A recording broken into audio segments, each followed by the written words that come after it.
Data analysis is surely one of the easiest tech skills you can learn in 2025, but it is not as easy as those data analysis gurus portray it, okay? It is deeper than that. So today I'm going to be sharing with you the 9 things nobody will tell you about learning data analysis as a beginner. It is not easy at all. I've been there and I'm sure you're also there right now and you've learned some things that you might not know, because when I was starting out, I faced a lot of challenges when I was starting out. So I faced different challenges. I'm going to be sharing with you 9 challenges you might be facing today. So make sure you stick to the end so you can learn all these things that nobody will tell you about learning data analysis as a beginner. So the number one thing nobody will tell you about is how hard it is actually to learn data analysis, because data analysis is actually hard to learn, though it is still is one of the easiest tech skills to learn, but it is hard to learn, especially when you are coming from non-tech background, like you're coming from finance or government, non-tech background entirely, or from non-science background. And if you're coming from non-tech background, so nobody tells you how hard it is to learn data analysis. They always say it is easy to learn. The second thing nobody tells you about it is the cost of prices out there.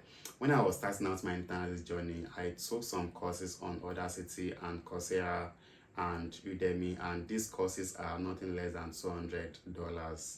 Okay, so it is actually not easy to learn without courses, and to get courses again you have to spend a lot of money. So course prices are very high. If you want to buy data analysis course out there, we have very high course prices out there. The third thing they won't tell you about is the imposter syndrome. The imposter syndrome is the feeling that you don't know enough, even though you've started, you're already learning, you've gotten courses and you've learned those courses, you've even done some projects. Still you are feeling like maybe you don't know enough, or you don't know as much as you think that you know, even though you've learned all the things in the whole world. But then you're still feeling like your head is still empty, like you don't know as much as your colleagues or your partners, or you don't know as much as your peers, right? So that's what we call the imposter syndrome.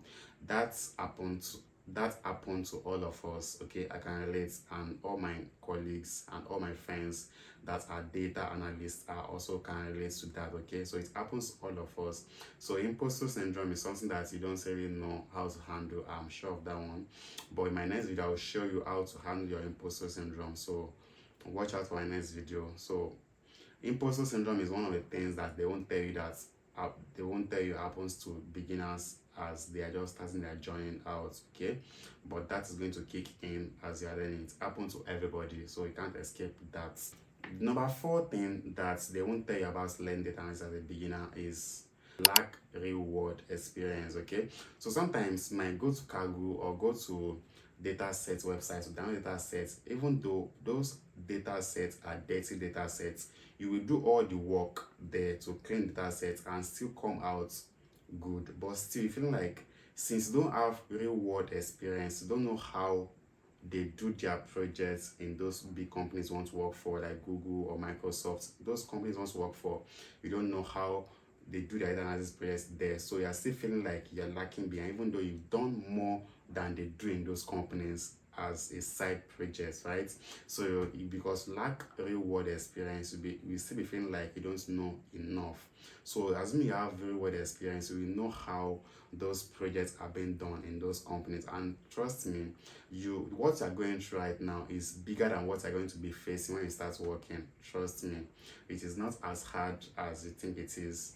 It is actually easy to work as a data analyst if you know these skills very well and you have an analytical mindset. Trust me, it is actually very easy to work as a data analyst, because if you have all the skills required and you have analytical mindset and you're open to learning more things, trust me, it is easier than you think. The 5th thing that they won't tell you about data analysis is that we have a lot of tools out there. In fact, we have more than 10 different data analysis tools that you can easily learn, but You don't have to learn 10 different tools. It is just too much for you. Just learn the basic skills that you need and apply for jobs. Very easy. Don't overcomplicate things for yourself. So start with Excel. Learn your Excel skill.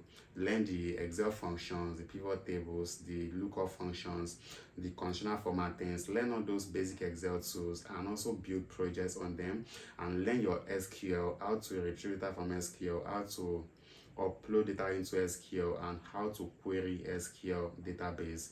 Learn those ones as well. Then learn Power BI or Tableau. You don't have to learn both as a beginner. Learn either Power BI or Tableau. Okay, then if you can add Python to it, then learn Python as well.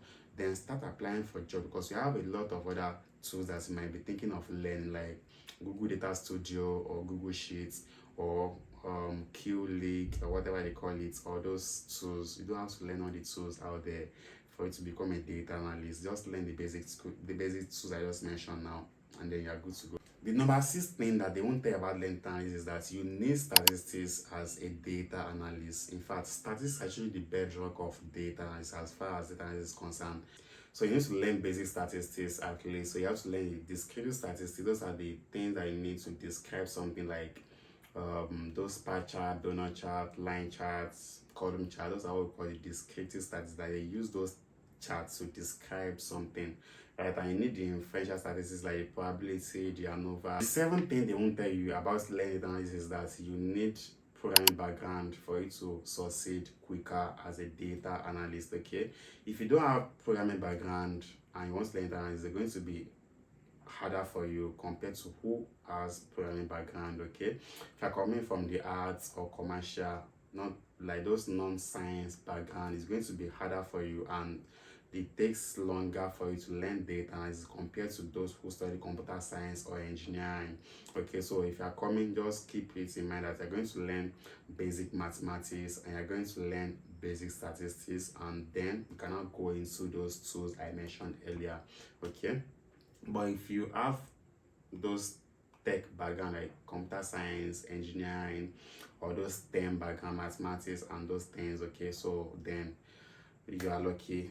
Congratulate yourself. So you don't need a lot, because already you have basic math, not even basic, you have advanced mathematics knowledge, and you also have advanced statistics knowledge. Okay, so it's not going to be hard for you at all to learn data. And so if you have the right tools, like I just listed the 2 you need to learn, like the Excel, the SQL, Power BI or Tableau, then Python. So if you want to learn the right tools and you have the right courses, though the courses are not as cheap as they seem. Okay, so if you have the right courses and you have the right tools and you are from the programming background, like those STEM background like mathematics, engineering or computer science or statistics, then trust me, in 3 months you'll be good. And the number 8 thing they won't tell you about learning analysis is that the time it takes you to learn is actually, the interval is very wild. Okay, and it actually varies.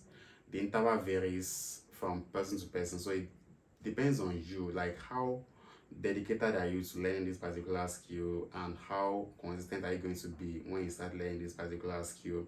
That will determine how long it will take you to learn data analysis. This is actually subjective, because when I was starting out, I started out in 2019 learning data analysis, and I learned it in 2019, 2021 and 2022. I got my first job in 2022. You can say 3 years, but I was not consistently learning. Then I was still in school. I was not learning consistently in school, because I know I had someone that was sending me to school. I was still collecting money at home, so I didn't have the zeal to learn this particular skill. But after I finished my school, that was late 2021, I felt like, no, I need something I should be doing for myself. I need to acquire a skill for myself. That's where the zeal came from. I need to like apply it into the skill, and I gave it my all. I learned data analysis in few months. Then I've learned since 2019, so it's made it easier for me to learn. And again, I have a computer science degree, so it's made it also easier for me. So I don't usually compare myself to other people, because I have this leverage that most people don't have. 1, I'm a computer science graduate. Number 2, I started earlier than most of my colleagues. Okay, so that is there. So it took me a while, and not a while as well, to learn and to get a job in 2022. My first job was in 2022. Okay, so it depends on you, how zealous you are and how consistent you are with your learning. That will determine how long it will take you to learn data analysis. And the last thing they won't tell you about learning this particular skill is that job is actually the most important thing out of what we've been discussing, because why you even learning the skill, you need to use the skill to get a job and use the job to better your life. That's the point, right? So the job aspect is actually most difficult.